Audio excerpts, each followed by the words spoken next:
বিএনপির চেয়ারপারসন বেগম খালেদা জিয়ার শারীরিক অবস্থা একই রকম থাকলে তার ছেলে ও দলের ভারপ্রাপ্ত চেয়ারম্যান তারেক রহমান দ্রুত দেশে ফিরবেন বলে জানিয়েছেন দলটির মহাসচিব মির্জা ফখরুল ইসলাম। তবে সবকিছু ঠিকঠাক আছে তো? বেগম খালেদা জিয়া কি সত্যি বেঁচে আছেন, নাকি কিছু একটা লুকানো হচ্ছে আমাদের কাছ থেকে? বিস্তারিত মূল ভিত্তিতে।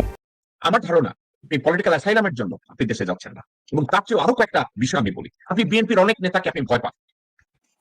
গোরখতক আব্বাস আপনাকে ইন্টারমিডিয়েট করে, এবং আব্বাসের খুনিদের আপনি প্রচন্ড ভাবে ভয় পান। আপনি ফালুকেও ভয় পান, মোসাদ্দেক ফালুক, এবং ফালুর ভাই নুরিকেও আপনি ভয় পান। আপনি আব্দুল্লাহ আল মিন্টুকে ভয় পান, আপনি আমানুল্লাহ আমানকে ভয় পান, আপনি সাদেক হোসেন খোকা ছেলে ইশরাককে পর্যন্ত আপনি ভয় পান। কেন ভয় পান জানেন? তারা সবাই আপনাকে জয় বাংলা করে দিতে পারে। অসুস্থ মায়ের কাছে কেন ফিরতে পারছেন না তারেক রহমান? বেরিয়ে এসেছে এক চাঞ্চল্যকর তথ্য জানিয়ে এখন সরগরম সোশ্যাল মিডিয়া। বেগম খালেদা জিয়াকে রাষ্ট্রের অতি গুরুত্বপূর্ণ ব্যক্তি হিসেবে ঘোষণার সিদ্ধান্ত নিয়েছে অন্তর্বর্তী সরকার। আসসালামু আলাইকুম প্রিয় দর্শক এইমাত্র সর্বশেষ আপডেট খবর নিয়ে হাজির হয়েছি। দর্শক, ভিডিওটির শিরোনাম দেখে বুঝতে পেরেছেন আজকের ভিডিওটি কেমন হতে যাচ্ছে। দর্শক, ভিডিওটি খুব গুরুত্বপূর্ণ, তাই বলছি সম্পূর্ণ ভিডিওটি কেউ স্কিপ করবেন না, এবং যারা এমন নিত্য নতুন আপডেট খবর দেখতে পছন্দ করেন তারা অবশ্যই চ্যানেলকে সাবস্ক্রাইব করে আমাদের সাথে থাকবেন। দর্শক শ্রোতা, তার বেশি কথা না বাড়িয়ে চলুন বিস্তারিত ভিডিও দেখে আসি। আমার ধারণা আপনি পলিটিক্যাল অ্যাসাইলামের জন্য আপনি দেশে যাচ্ছেন না, এবং তার চেয়ে আরো কয়েকটা বিষয় আমি বলি। আপনি বিএনপির অনেক নেতাকে আপনি ভয় পান। গোরখতক আব্বাস আপনাকে ইন্টারমিডিয়েট করে, এবং আব্বাসের খুনিদের আপনি প্রচন্ড ভাবে ভয় পান। আপনি ফালুকেও ভয় পান, মোসাদ্দেক ফালুক, এবং ফালুর ভাই নুরিকেও আপনি ভয় পান। আপনি আব্দুল্লাহ আল মিন্টুকে ভয় পান, আপনি আমানুল্লাহ আমানকে ভয় পান, আপনি সাদেক হোসেন খোকা ছেলে ইশরাককে পর্যন্ত আপনি ভয় পান। কেন ভয় পান জানেন? তারা সবাই আপনাকে জয় বাংলা করে দিতে পারে। আপনি নিজে চিন্তা করেন, আমার মাকে হাজতে ঢুকাইছে একটা লোককে আমি রাস্তায় নামাইতে পারি নাই, আমি গেলে আমার তো ঠ্যাং ভেঙে দিবে। আর্মি আমার পাঁচটা ভাঙ্গা দিছে, আমার শরীরের 10টা হাত ভাঙ্গা দিছে। এবার দেশে গেলে আমার গলা কাটবে, কিন্তু ডক্টর নওশাদের কথাটাকে আমি অ্যাভয়েড করতে পারিনি। একটা মানুষ যখন কঠিন অবস্থার মধ্যে পড়ে, হার্টস্পের মধ্যে থাকে তখন সে ভালো সিদ্ধান্ত নেয়, কিন্তু চাপের মধ্যে থেকে আপনি সিদ্ধান্ত নেয়ার মতো পরিপক্ক রাজনীতিবিদ হিসাবে আপনি গড়ে ওঠেন নাই।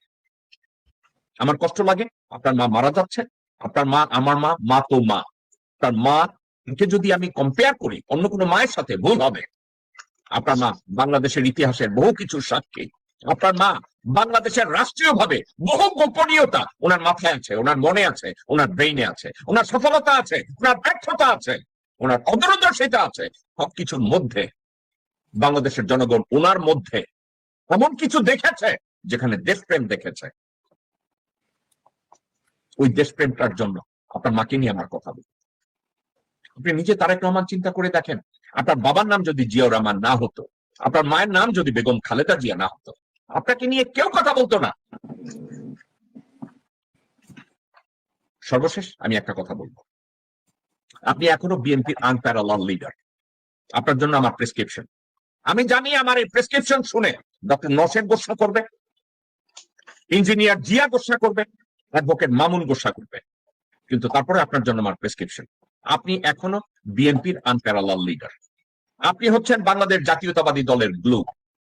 এই দলটাকে একত্রে রাখার জন্য, শহীদ রাষ্ট্রপতি জিয়াউর রহমানের স্বপ্নকে বাস্তবায়ন করার জন্য অনতি বিলম্বে ভারতপন্থী প্রত্যেকটা কুত্তার বাচ্চাকে দল থেকে বহিষ্কার করতে না চান, তাদের কার্যক্রমের উপরে আপনি ব্যান দিয়ে দেন।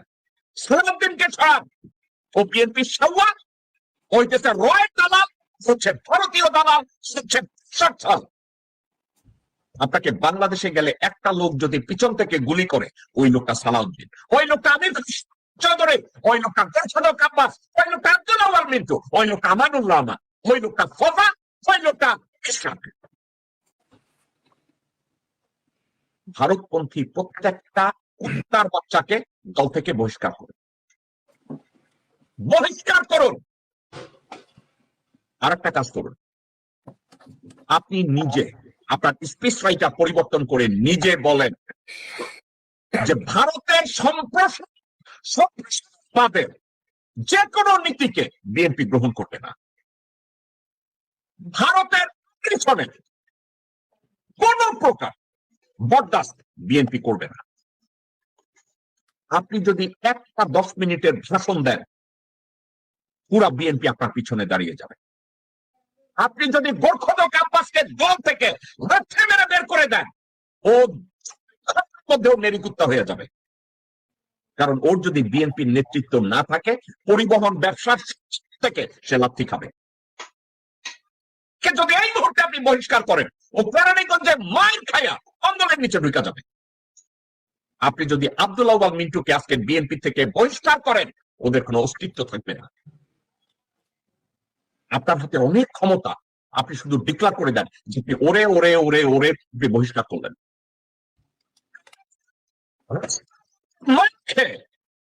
বিড়বিড় করবে আপনার পিছনে।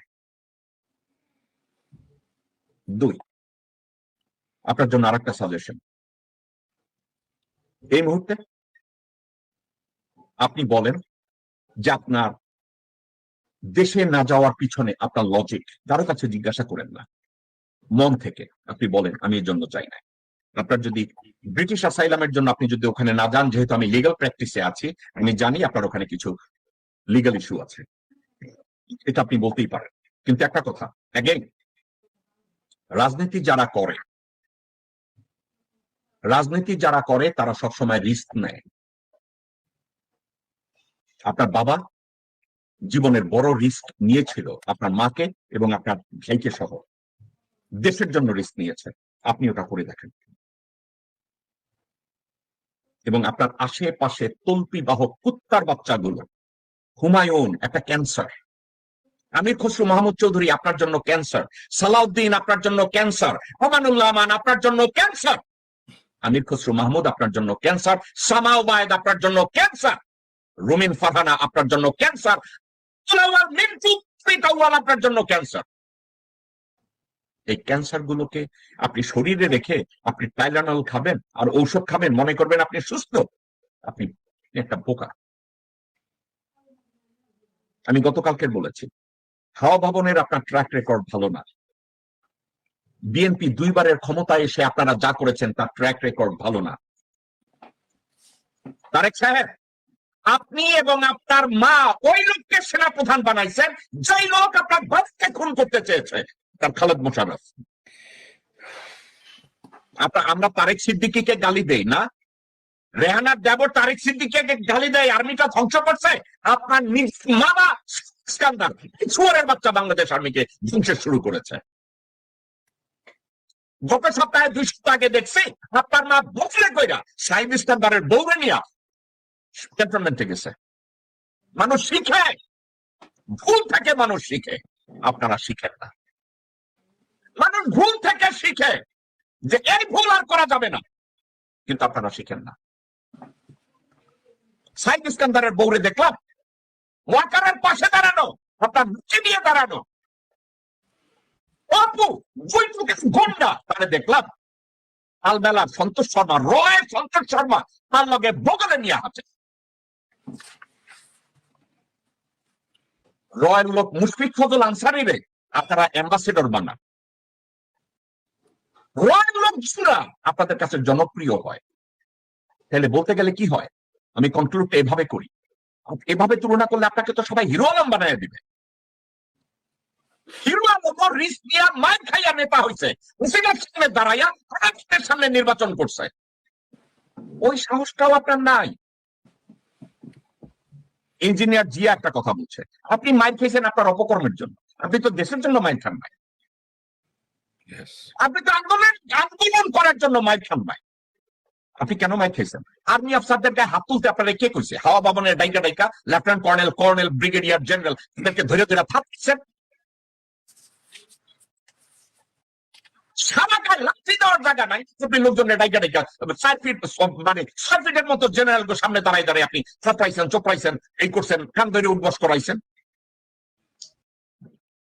আপনি মার খাইছেন বেয়াদবের জন্য, মার খাইছেন সিকিউরিটির জন্য। তারেক রহমান, এখনো সময় আছে, ঘুরে দাঁড়ান। মধ্যরাতে হঠাৎ এভারকেয়ার হাসপাতালে আইন শৃঙ্খলা বাহিনীর কড়া নিরাপত্তা জোরদার। চারিদিকে থমথমে পরিবেশ, না দেওয়া হচ্ছে ভেতরে কাউকে ঢুকতে, না ভেতরে কেউ কিছু জানাচ্ছে গণমাধ্যমে। তবে সবকিছু ঠিকঠাক আছে তো? বেগম খালেদা জিয়া কি সত্যি বেঁচে আছেন, নাকি কিছু একটা লুকানো হচ্ছে আমাদের কাছ থেকে? বিস্তারিত মূল ভিত্তিতে।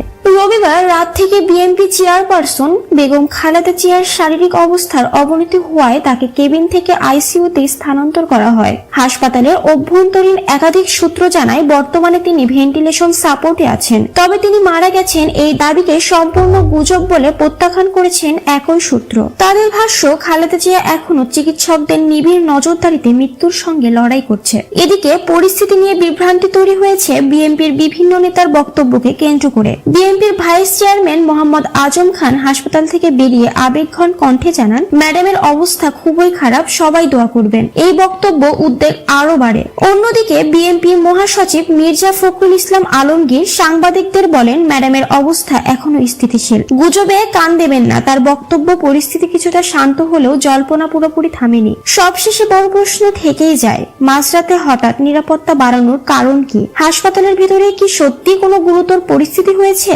যেগুলো আমাদের কাছ থেকে লুকানো হচ্ছে? এর পরবর্তী আপডেট পেতে সবার আগে আমাদের সঙ্গেই থাকুন। দর্শক, আশা করি সম্পূর্ণ ভিডিওটি না খেয়ে দেখেছেন এবং এই ভিডিওটি থেকে আশা করি আপনারা অনেক কিছুই বুঝতে পেরেছেন। দর্শক শ্রোতা, এই ভিডিওটি থেকে আপনার যদি কোনো মতামত থেকে থাকে তাহলে আপনার মূল্যবান মতামতটি অবশ্যই কমেন্ট করে জানিয়ে যাবেন। আজকের ভিডিওটি পর্যন্তই, দেখা হবে পরবর্তী ভিডিওতে।